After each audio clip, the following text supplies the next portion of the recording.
tunanetra ya sebenarnya kalau guiding block itu ya fungsinya untuk membantu ya, salah satu tools mungkin ya bisa dibilang seperti itulah.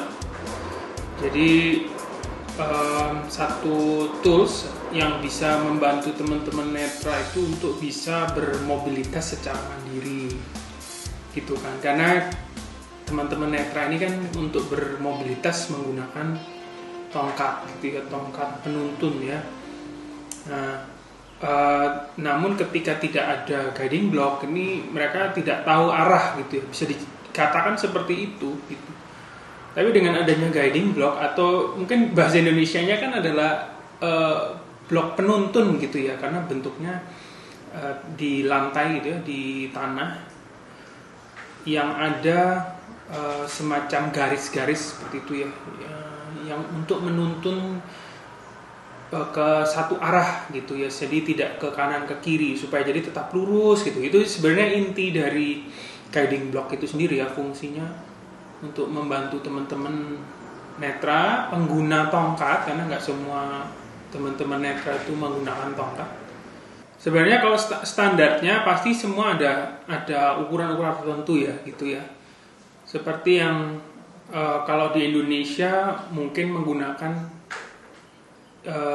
aturan yang dikeluarkan oleh peraturan menteri ya dari Kementerian PUPR, yaitu Permen PUPR nomor 14 tahun 2017. Nah, di sana kan disebutkan ya salah satunya tentang guiding block itu dengan bentuk tertentu, dengan kedalaman tertentu seperti itu yang tentunya ini sudah melalui ini ya, sudah melalui banyak penelitian, seharusnya seperti itu ya, karena di luar negeri ini kan juga sudah banyak digunakan. Dan saya sendiri sih pernah menggunakan guiding block itu ketika di Australia dan itu sangat membantu gitu sih.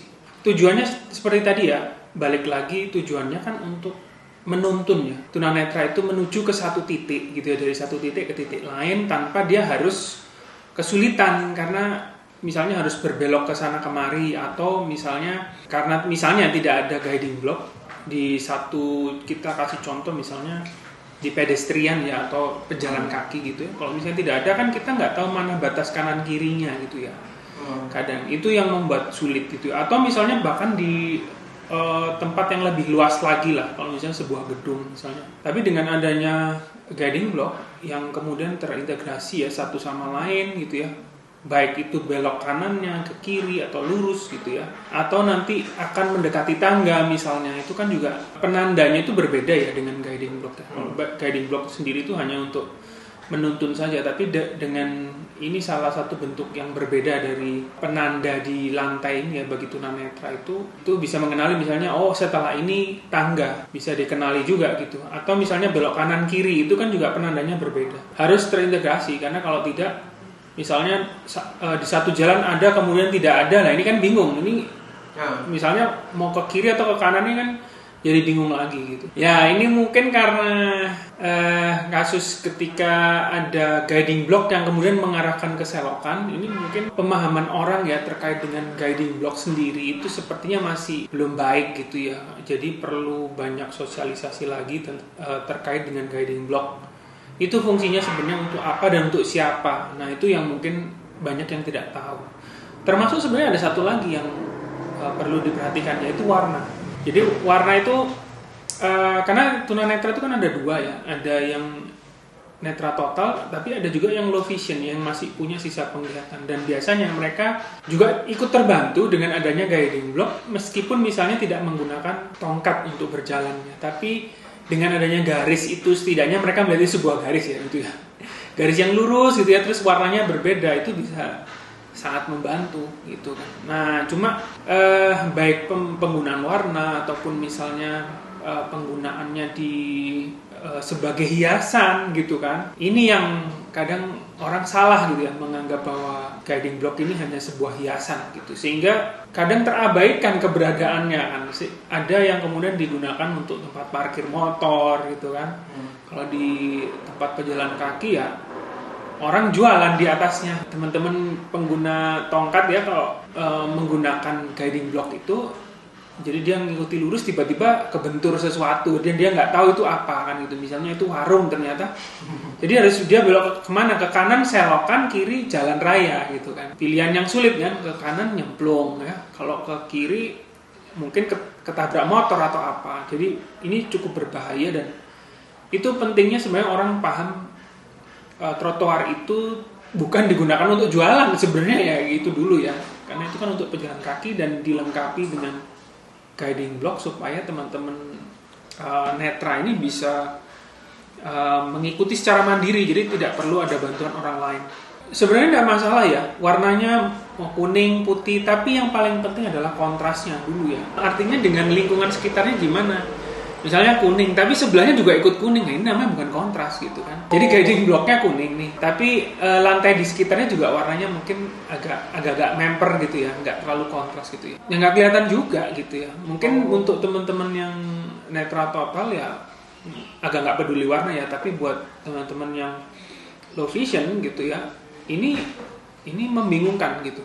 Jadi akan sulit mencari garis itu sehingga kemudian dia tersandung karena misalnya di sebelahnya bukan selokan lah ya, tiba-tiba mungkin ada gundukan atau apa, pasti tersandung karena dia sedang mencari di mana sih garisnya, yang guiding blocknya itu di mana gitu. Karena dia mungkin saja menggunakan itu dengan menggunakan kakinya gitu kan.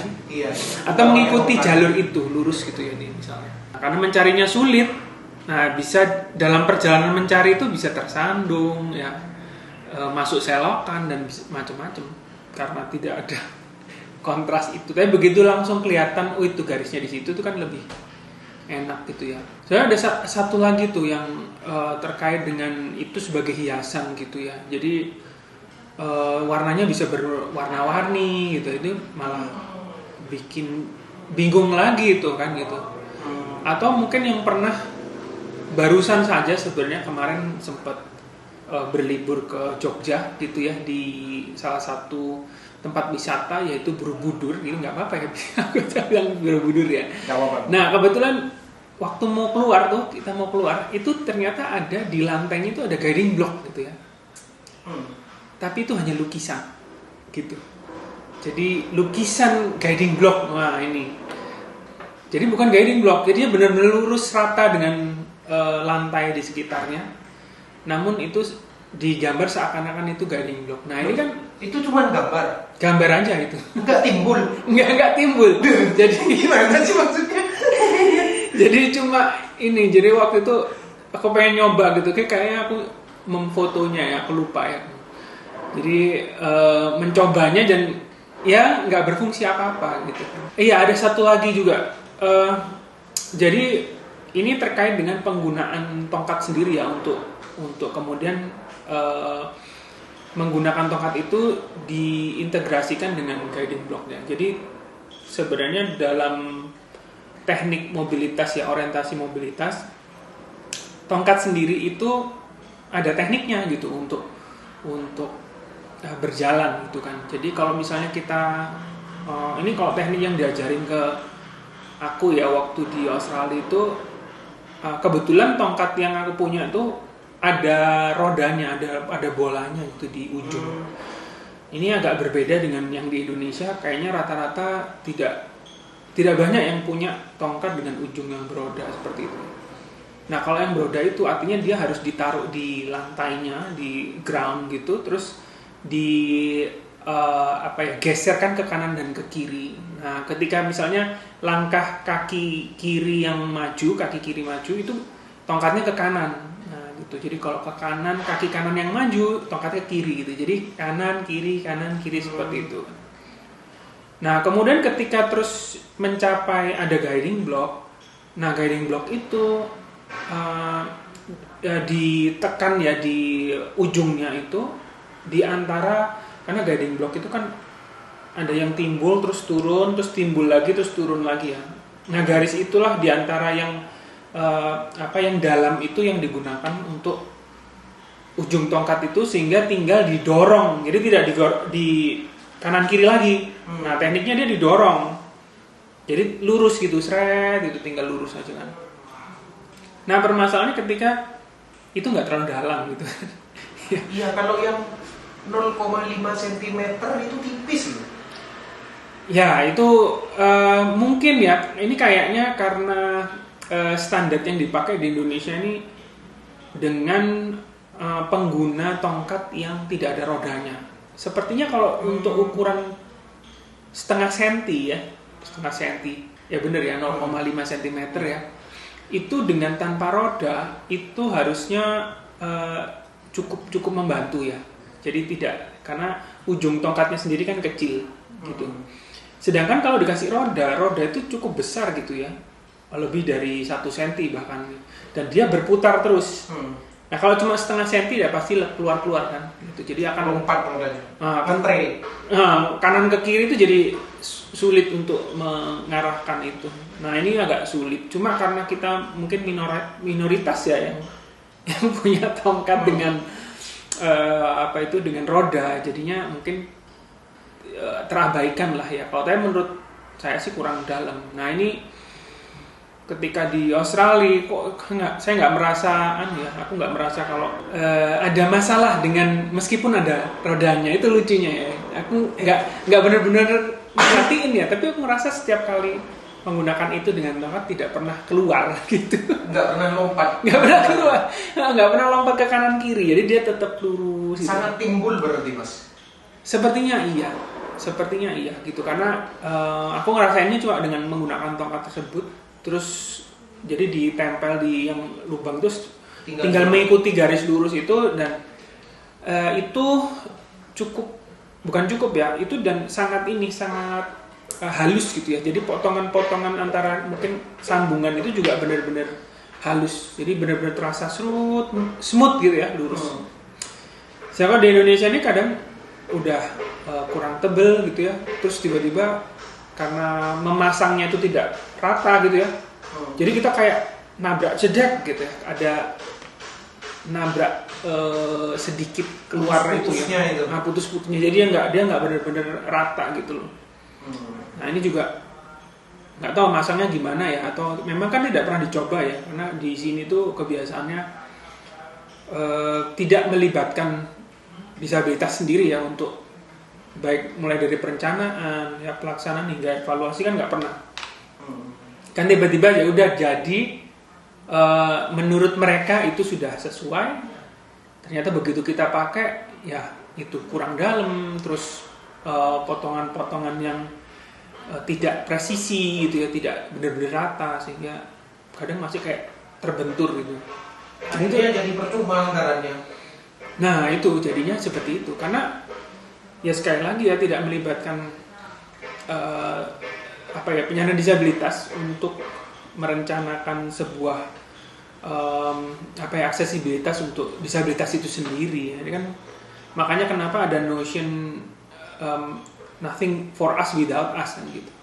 Intinya sebenarnya itu kan buat kami ya. Kenapa kok nggak kami dilibatkan supaya nantinya nggak wasting gitu, nggak buang-buang waktu, nggak buang-buang uang, nggak buang-buang tenaga akhirnya kan gitu loh. Karena begitu kita pakai, oh iya sudah bagus gitu loh.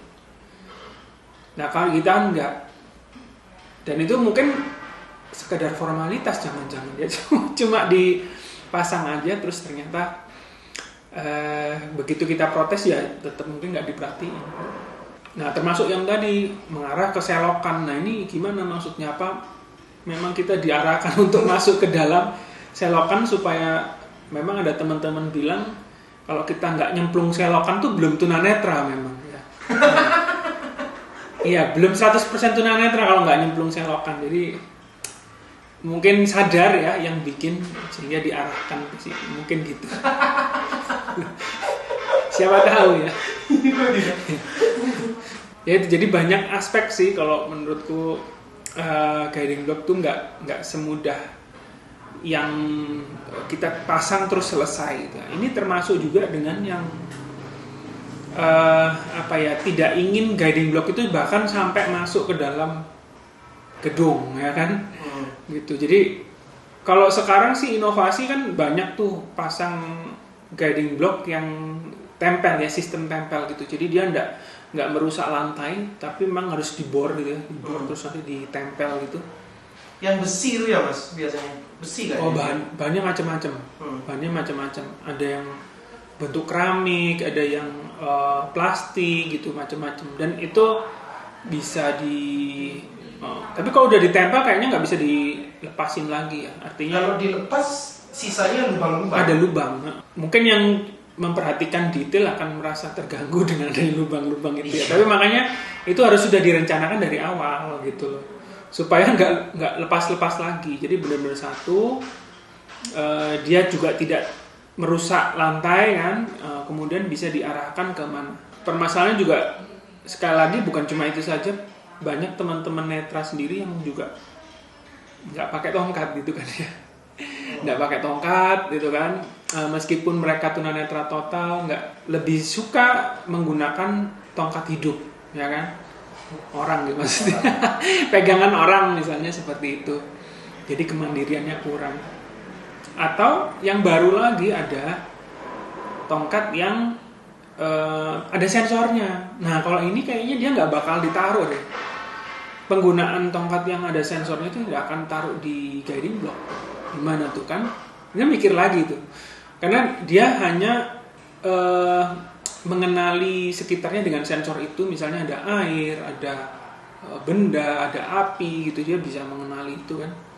Sehingga ketika jalan dia sudah nggak perlu ditaruh di lantai, tapi dia tahu ada objek di depan gitu, dengan baik itu suara ataupun getar.